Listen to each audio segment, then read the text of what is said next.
Hello and welcome, I'm your CodeMonkey. In this lecture we're going to build the stove counter. So we want to place some uncooked meat, then we wait for a bit for it to be cooked. However, if we wait too much it's going to get burned. So let's implement that. Alright, so as usual let's first begin by making our counter. So let's go inside the prefabs, the counters, let's right click on the base counter and create a new prefab variant.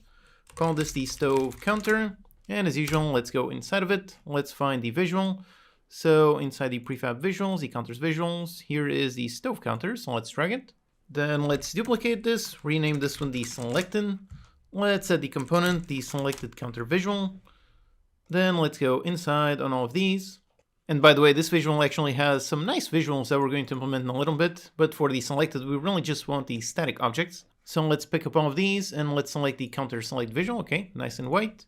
Then let's lock over here the parents so I can select all of these and drag all of them. Okay, great. And start off with all of them disabled. Okay, so that's the basic setup as usual. Just for the counterpoint, since this one has a nice little sub on top, let's lift it up by a little bit. So put it on a Y of 1.456. Okay, that looks pretty good. Just move it a little bit to the center. Okay, great. So now let's make our script. So let's go inside our scripts folder. We've got our counters. So in here, let's create a brand new C# script for the stove counter. Let's wait for it to compile. Let's attach the script and open. Okay, so here as usual, let's extend the base counter. Now, like I said, the goal for this one is to be able to cook our meat. And for that, it's going to be based on a timer. And to actually cook the meat, we're going to need to know which one is the uncooked meat type and which one is the cooked meat type. So for that, we really want the exact same logic that we did for the cutting action. We want some kind of place where we can store an input and output as well as a cook timer. So for that, let's actually just duplicate. So let's go inside our scriptable objects for the cutting recipe and let's duplicate this one. So Control D. And let's name this one the frying recipe SO. Okay, let's go inside. And over here, let's rename the object. Then we have an input, we have an output.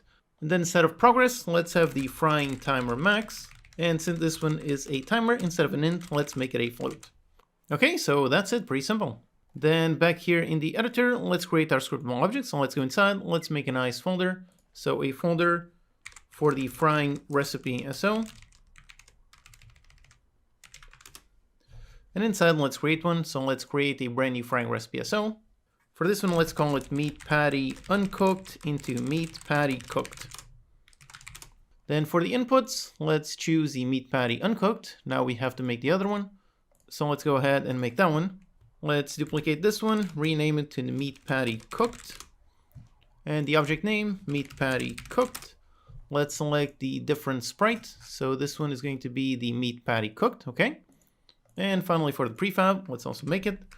So for the meat patty cooked, let's go inside of it and also make sure to save the changes on our stove counter. So okay, now in here, let's get rid of this visual and use the other visual. So we want the meat patty cooked, and let's make sure to drag the scriptable object. Okay, so it's all good here. Let's go back outside, save it, and finally over here on the meat patty cooked, let's just grab the prefab reference. So there you go, that one. Okay, so this one is working, and since we're here, let's actually make the other one right away. So let's make the meat patty burned. So the prefab, and let's also duplicate this to make the meat patty burned. Then on the text, let's rename this to burned. Let's choose the burned icon. And for the prefab, let's go into our meat patty burned and swap it out for the burned one. So there you go, nice and charred. And over here, swap it for the meat patty burned. Okay, let's save it. And finally down here, just make sure everything is correct. So the meat patty burned, just drag the scriptable object, the transform prefab, just like that. Okay, so all of our burned references, over here all of our cooked, and over here all of our uncooked. And again, when going through this process, always make sure that you match all the references on the scriptable objects and also over here on the kitchen objects. So meat patty burn, yep, meat patty burn for the uncooked, and for the cooked, there it is. Okay, everything is good, great. So now we can go back over here into our frying recipe SO, and for the output, let's output the meat patty cooked. And for the frying timer, let's put it on 3 seconds. Okay, so that's it, great. Now back in the code here on the stove counter, let's add an array of our frying recipes. So a serialized field, private, it's going to be an array of frying recipe SO. So frying recipe SO array, and call it frying recipe SO array. Okay, great. Then back here in the editor, let's go inside the stove counter. Let's make sure to drag that. So let's drag the meat patty from uncooked into cooked. Okay, let's also drag the counter top point. And finally, since we already made the script over here on the selected, we can also drag the selected. Okay, so our stove prefab should be working. Okay, let's go outside, make sure to save the prefab. Okay, now let's continue with the rest of the script. So let's make our override. So override the interact action. And when we interact with it, let's validate dropping the object just like we did on the cutting counter. So let's go over here into our cutting counter script and let's just copy pretty much the exact same thing. So let's copy all of this interact code. Let's go over here in the stove counter and just paste it. Now we also need to copy in our recipe. So over here on the cutting counter, let's copy paste those functions. So these functions go into the stove counter and over here let's paste them. They're going to work pretty much the same thing. So we get an input, except instead of being a cutting recipe SO, we're going to have a frying recipe SO. So let's replace all the cutting recipe references with frying recipe reference. Then for the array, this one is the frying recipe SO array, and obviously let's rename these. So Control RR to rename all of them into frying recipe SO. Let's also rename the function. Instead of get cutting recipe SO, it's the frying recipe SO. Okay, so there's no more mentions of cutting over here. So let's use this function up here and up here. And just make sure to rename these the frying recipe SO. And down here, also same thing, so the frying recipe SO. Okay, so down here we have no more mentions of any cutting. Let's just go up here and solve all of these problems. So first we check if there's no kitchen object here, and if the player is carrying something, then we see if what the player is carrying matches any kind of frying recipe. If so, then the player is carrying something that can be fried. Then we set the parent, and for now let's not worry about the progress. So let's just get rid of all of this, just like this. Okay, so with this we should be able to drop, but only an uncooked meat. So back in the editor, let's just set up our scene. So let's drag a stove counter onto our scene. Let's put over there on X of 6, Y of 0, and 3.5. Alright, so let's test. Okay, so now if I pick up some cheese, I go up there and I drop it, and nope, doesn't work. Okay, great. But if I pick up some uncooked meat and I go and I drop it, and yep, that does work. Okay, great. So it works, and I can only drop the actual objects that match the recipe. Now, unlike the cutting counter, this one will not be based on a player-alt interaction. And actually over here, let's fix this minor issue. Basically, we added this debug.log error to the base interact because pretty much every single counter is going to implement this interact function, but not all counters are going to have the interact alternate action. So on this one, let's just do nothing. Let's not spawn an error. Okay, just a quick fix. So like I said, the stove counter, this one is going to be based on a simple timer. And for making some time-based logic, basically we have two approaches. One approach is to use a simple float timer, or you can also use a coroutine. Now, a lot of tutorials will teach you how to use a coroutine, and that's not necessarily a bad practice. It does work. It does achieve the desired result. So to do that, you would just make a function like fry timer. So you'd make a private, you have to return I in numerator, then call it something like handle fry timer. Then inside you can do a yield return and return a new wait 4 seconds. And to start this coroutine, you would do maybe on start, you would call start coroutine and start the handle fry timer. So this is one approach. This is definitely perfectly valid timer code. However, personally, I am not a fan of coroutines. It's not because of performance or anything. It's simply because I don't like the pattern that they force you to use. I don't like being forced to make a function that returns I enumerator. I don't like using yield return. I don't like having to use the start coroutine function. I don't like being forced to use this on a monobehavior object. Those are all requirements for making a coroutine work. And personally, I find those are way too many requirements that create a very strange pattern that I really don't like. So that's really the only reason. I don't like coroutines because I find this pattern to be quite a lot convoluted. So instead of coroutines, what I like to use are simple basic float timers. So just make a simple private void update. Then we just need to keep track of a certain timer. So for example, a simple private float frying timer. Then on the update, let's first check that we have an object, so it has a kitchen object.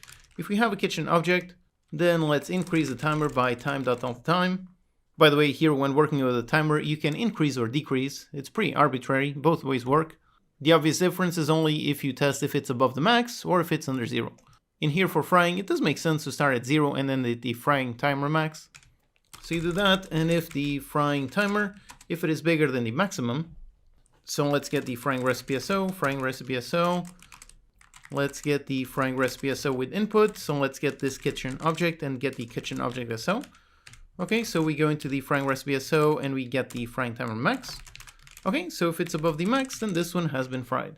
So here let's just see what we did on the cutting counter. So let's get this kitchen object and tell it to destroy itself. And then let's go into the kitchen object class. In order to spawn another kitchen object, let's go into the frying recipe and spawn the output.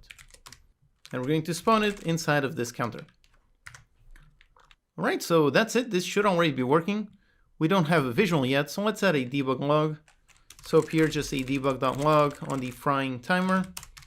And up here, let's also just reset the timer. So frying timer, let's put it on 0F.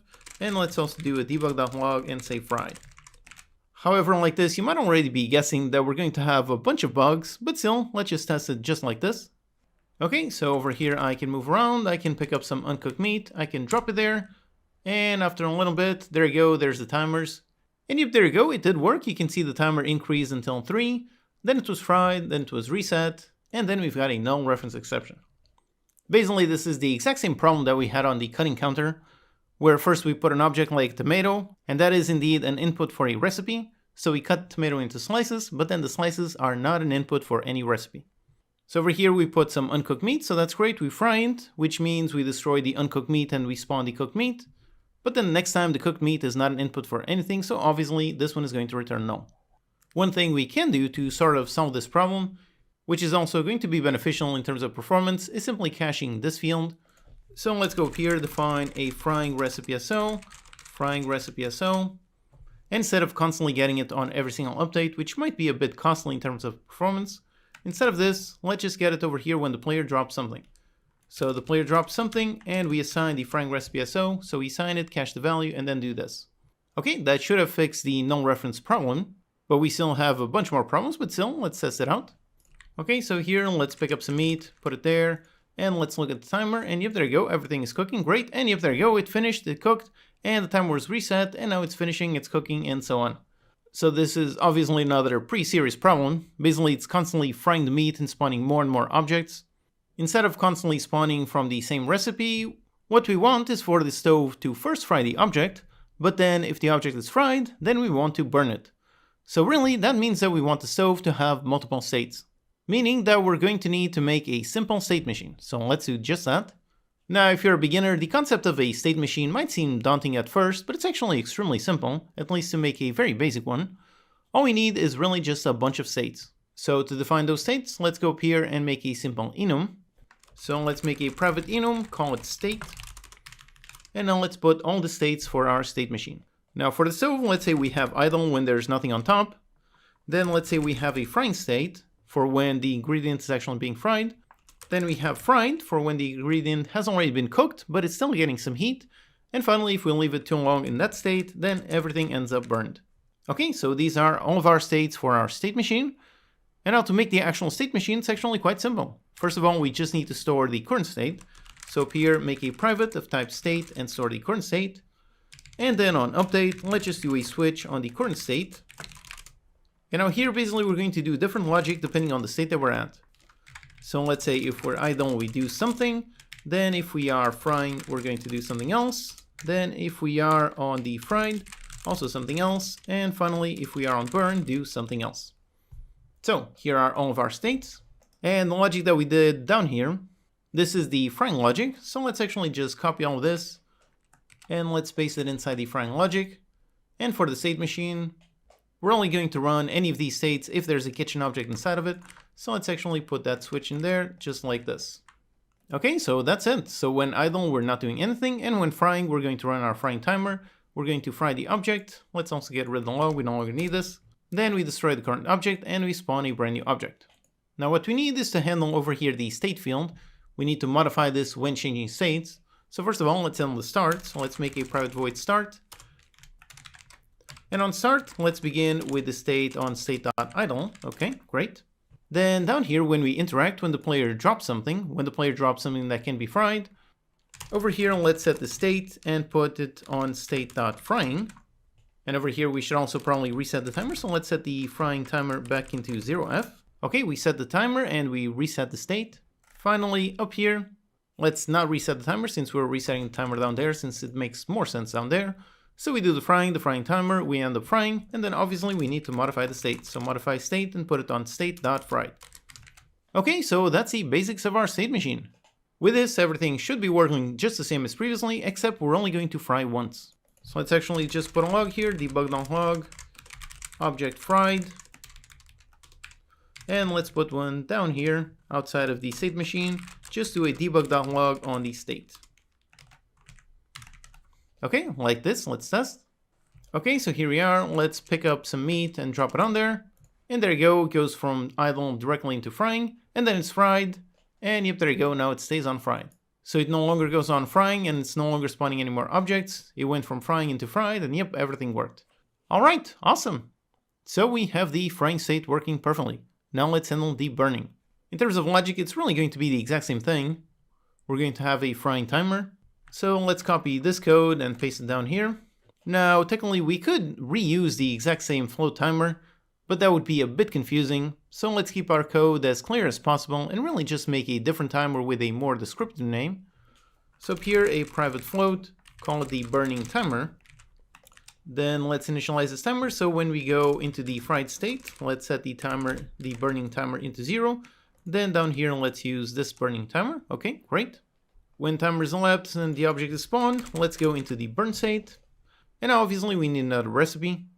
So let's make another scriptable object. Back in the editor, let's find the frying recipe SO. Let's duplicate this. Call it the burning recipe SO. Then over here, let's modify the name. Instead of frying timer max, let's call it burning timer max. Okay, great. So now over here on the stove, let's use pretty much the exact same thing. And let's make over here private of burning recipe SO, the burning recipe SO. Then down here, we just need a function to get the burning recipe SO. So let's copy this and paste it over here. This one's going to return a burning recipe SO. So let's replace this and this. Rename this into burning recipe SO. We're going to need an array, and over here, let's just change the name. Instead of frying recipe SO, the burning recipe SO. And finally, let's just find a new array. So let's go all the way up here, make another array, an array of burning recipe SO. And this is the burning recipe SO array. And finally, if we go down here, let's use this array. Okay, that's it. So now let's use this function to set our burning recipe SO. So when we set it to fried, let's set the burning recipe SO. And let's get it with the input, and the input is going to be the object that is on here. So the kitchen object dot get the kitchen object SO. Okay, so we're initializing our fried state and setting up the burning recipe SO. And over here we use that one dot max, and we go into that one and use the output. So over there object fried, and over here object burned. All right, so that's pretty much it. We modified everything to say burning timer. Over here, we are correctly initializing. So we go through the burning timer, through the burning recipe SO, which we are grabbing up here. Then we spawn the output on the burning recipe SO, and we go into state.burned. Okay, so all that's left is just filling in this array. So back in the editor, over here, let's make the object. So let's make a brand new folder for the burning recipe SO. And now inside, let's create a new burning recipe SO. Call this one the meat patty cooked into meat patty burned. And over here, let's set the input, so the meat patty cooked onto the meat patty burned. And for timer, let's make it take a bit longer to burn, so let's say 5 seconds. Okay, that's great. Let's just drag the reference, so let's go into the stove counter, and let's make sure to open up and go inside the prefab. And over here on the prefab, just drag the burning recipe. Okay, that's great. Let's go outside, save the prefab, and let's test. All right, so here we are. Let's pick up some meat, drop it on there, and look over there, it's frying, and after a bit, yep, it's fried. There you go. It spawned that one. And now if we wait for 5 seconds, it should go from frying to burn. And yep, there you go. That one is charred. Everything is burned. Everything is great. All right. Awesome. So everything worked as intended. With this, all of our logic is working. Now let's handle picking up objects from the stove. Now, technically, it's already working. So I can approach the stove and pick it up the object. And there you go. Drop it in there. So that does work. However, if we look over here in the log, the state machine is now in the wrong state. So over here, let's do a quick fix. Let's go down into the interact action. Okay, so here it is. So if there's no kitchen object, then the player places it. Okay, that's good. But if there is a kitchen object, so if there's something on the stove counter, when the player picks it up, let's also manually set the state and put the state back into idle, just like this. Okay, that's it, so let's test. Okay, so over here, let's pick up some meat, put it in there, it's cooking, and let's wait until it gets finished. Yep, there you go, it's done, pick it up, and there you go, out. Now if I want, I can put another one, and yep, there you go, the logic is reset, and everything is back to normal. Okay, great, so all of the logic is working perfectly. Now let's just get rid of our logs, so we don't need this, so let's get rid of that debug log, this one and this one. Okay, great, everything is nice and clean. And now let's add some nice fun visuals. So if we go inside the stove counter, and over here is the visual, and I include these two prefabs inside the visual. So one of them, this one, the stove on visual, this one is just a glowing red square. Now again, there's a weird bug on this specific Unity version, so post-processing isn't showing over here on scene view. But if I leave it enabled and I go back outside, and now if I look in the game view, yep, there you go, there's a nice glowing red square. If you don't see it glowing, make sure you add the bloom post-processing effect. So if you missed something, you can go back into the post-processing lecture and make sure everything is set up correctly. So there's a nice glowing red square, and there's also a bunch of particles.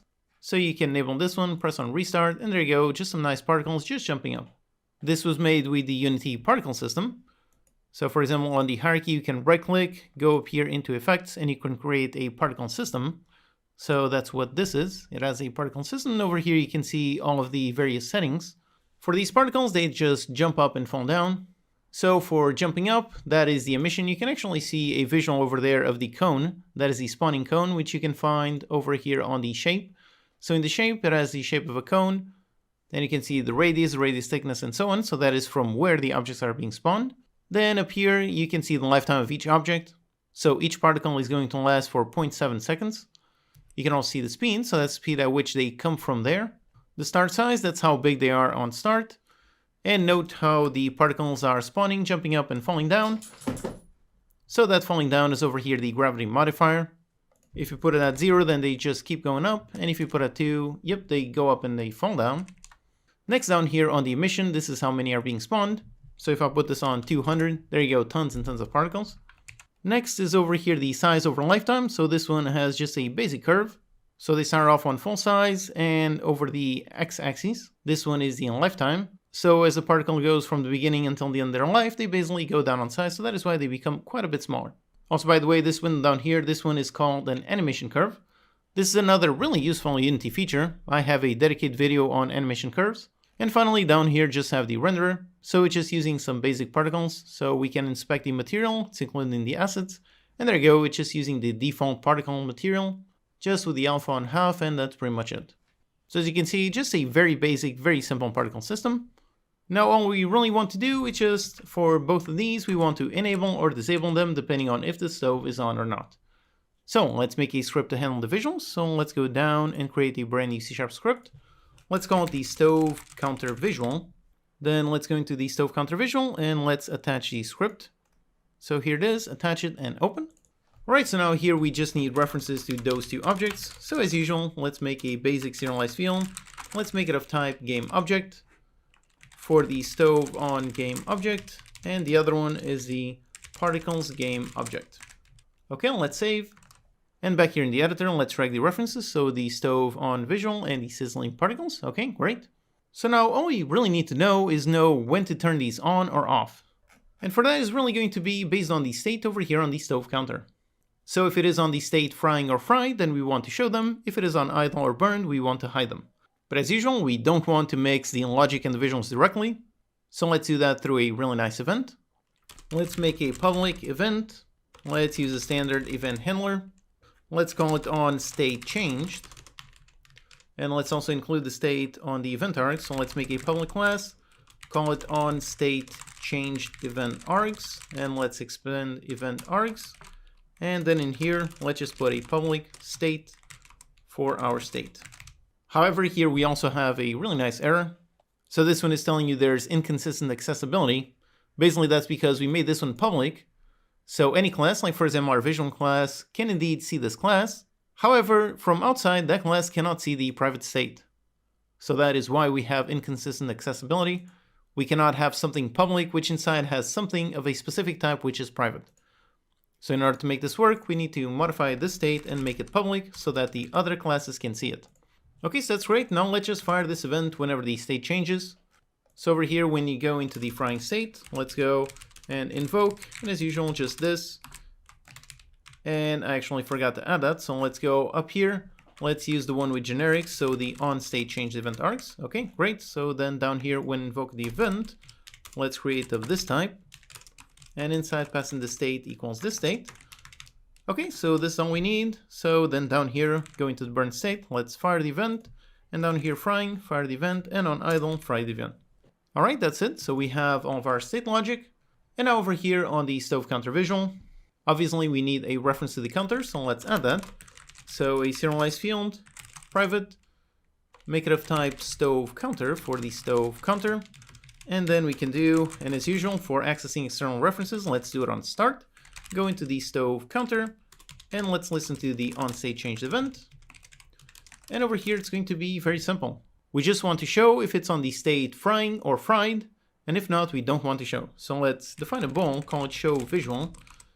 And this one is going to true if the e.state equals the state.frying, or e.state equals the state.fried. So if it's either of these, then this is going to be true. If not, it's going to be false.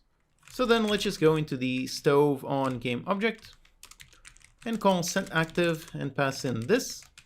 And same thing for the other, for the particles game object. Okay, that's it. Super simple. Let's just drag this reference. So over here inside the prefab, just drag the reference. Let's leave the prefab, save the changes, and let's hit on play. And alright, so it starts off disable. Okay, so there's no visual. Now if I pick up and I drop it, and there you go, a nice visual. So the glowing red hot and the particles, and now it's frying. And if I leave it until it burns, when it burns, then it's going to turn it off. And if there you go, it turns off. Alright, awesome. So now if I pick it up, wait until it gets cooked. So it's cooked, pick it up, and there you go, turns it off. Alright, awesome. We've got a really nice visual. All that's left is to have a proper visual progress bar. And with this, we actually have another interesting clean code question. Right now, the progress bar that we made over here on the cutting counter, that one is great, so we would like to reuse that. However, if you look over here on the progress bar UI, we can see this is only working with the specific type cutting counter. So by default, this will not work with a stove counter. So as usual, we have multiple approaches to solving this problem. One option would be to simply completely duplicate the script.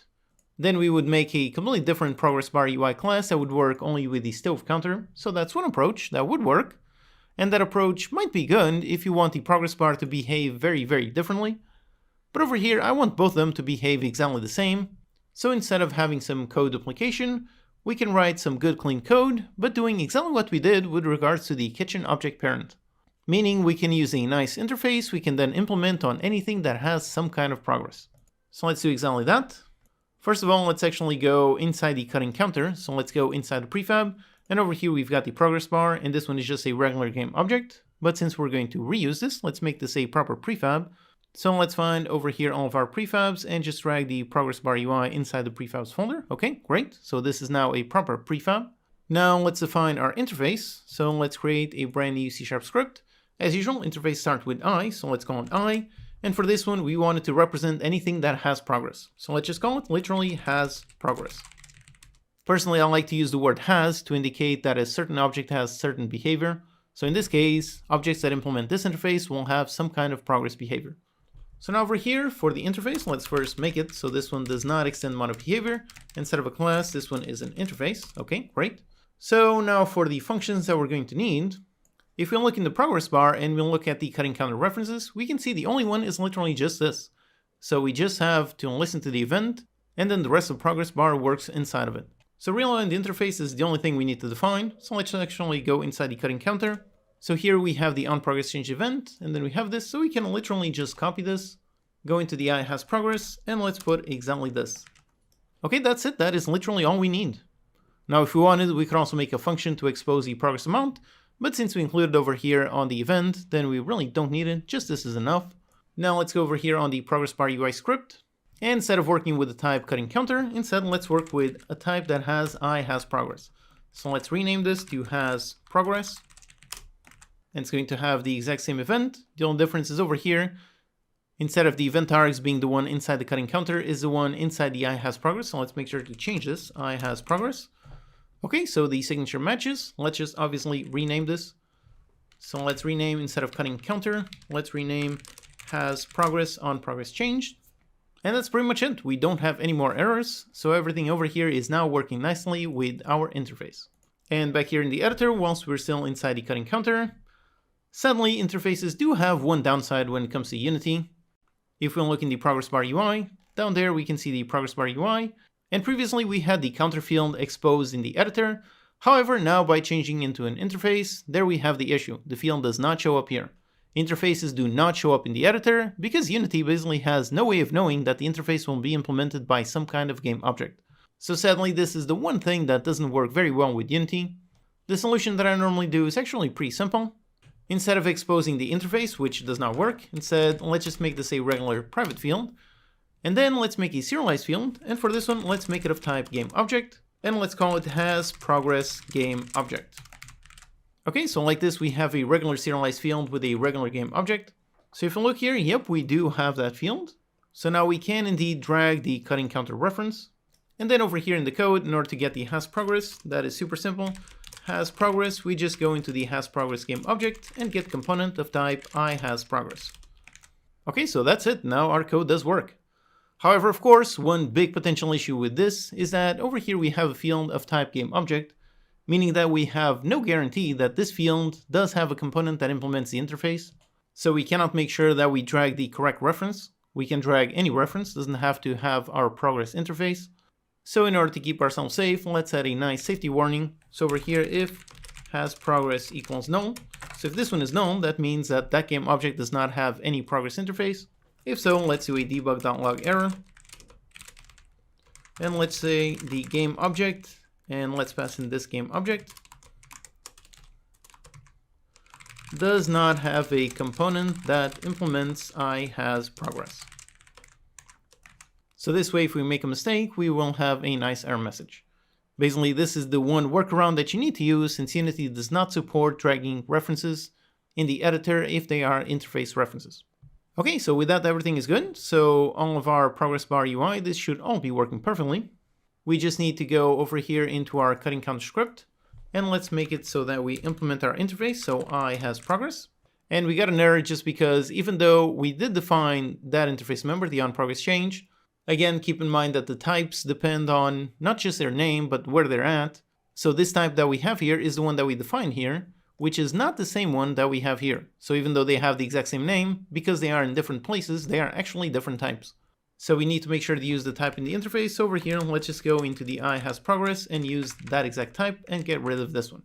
Okay, so that's it. That's the change we need. And down here when firing, let's just fire with that type. And down here, the same thing with that type. Okay, great. So like this, the cutting counter should still be working exactly the same as previously. Again, when refactoring any code, always do a quick test. So let's do that. Let's make sure to save our counter, save the prefab, go back outside, hit on play. Now let's pick up some cheese, put it there, cut, and there you go. The progress bar still does work. Okay, great. Now let's apply it to the stove, and that is actually going to be very simple. First, let's go inside the stove. So let's find the stove counter. Let's open it up, go inside the prefab. And over here, let's drag the progress bar UI prefab. So let's drag that. Then down here, we already have the hasProgressGameObject. So let's drag the stove counter, and that's it. There's nothing else we need to touch here. We just need to go over here into the stove counter, and as usual, let's implement the interface. So the iHasProgress. And now let's implement it pretty much just like we did on the cutting counter. So we can actually just copy this. So we just need to implement the event. So that's it. And now for firing the event, let's go down and see where we are modifying all of our timers. So let's go down to when the player drops something. So we do the onStateChange, and now let's invoke this event. So this, and for the progress bar, for the progress normalize, this one's very simple. So just frying timer divided by the frying recipe.so dot frying timer max. Okay, that's it. We are modifying the progress. Now let's go up here when we are in the frying state. And when we do, let's fire off the onProgressChange event. Okay, great. And finally down here, when we have the fried, over here, let's also fire, except obviously we have the burning timer and the burning timer max. And then just to make sure that the bar actually hides itself when we go into burned, let's also fire an event. This one doesn't have a timer, so let's just put it on 0f. Okay, that's really it. We don't need to touch the progress bar UI at all. Let's test this. Just make sure to save the prefab. Let's go back outside and hit on play. And right away, yep, the bar is indeed hidden. Now if I pick up some meat and I drop it, and there you go, got a really nice bar going up. And yep, going up on the burning state. And as it gets to the end, let's see if the bar hides. So it gets to the end. And yep, there you go, the bar does hide. Alright, awesome. And if I pick up something, actually this was the one event that we forgot, so let's fix that. So let's just copy the one where we set the progress normalized to 0. And over here, if the player picks up something, let's set the progress back into 0. So here we are, let's pick up some meat, drop it on there. Okay, let's wait for it to be cooked. Okay, it's cooked. Now before it burns, pick it up, and there you go, the bar is gone. Alright, awesome. Okay, so here we have, again, another example of the power of writing good, clean code. We made a nice generic progress bar, and we very easily made it work with a completely different counter. Which of course would also work with literally anything that implements that interface. It doesn't have to be a counter. Now let me make one note here. Basically, I showed you how to make a generic progress bar and reuse it. But let's say you want to do something specific just for the stove. Well, one approach, like I mentioned, is to duplicate the code and make a progress bar that works only with the stove. But another approach is to simply add more elements on top. For example, during the polish stage, we're going to do exactly that. We're going to add an extra UI element that will show up to warn the player when the food is about to burn. So I just wanted to point that out how you can mix and match both of them. You can have both generic components coupled with specific components. But for now, our progress bar, everything is looking pretty good. So let's leave that burn warning just for the polish stage.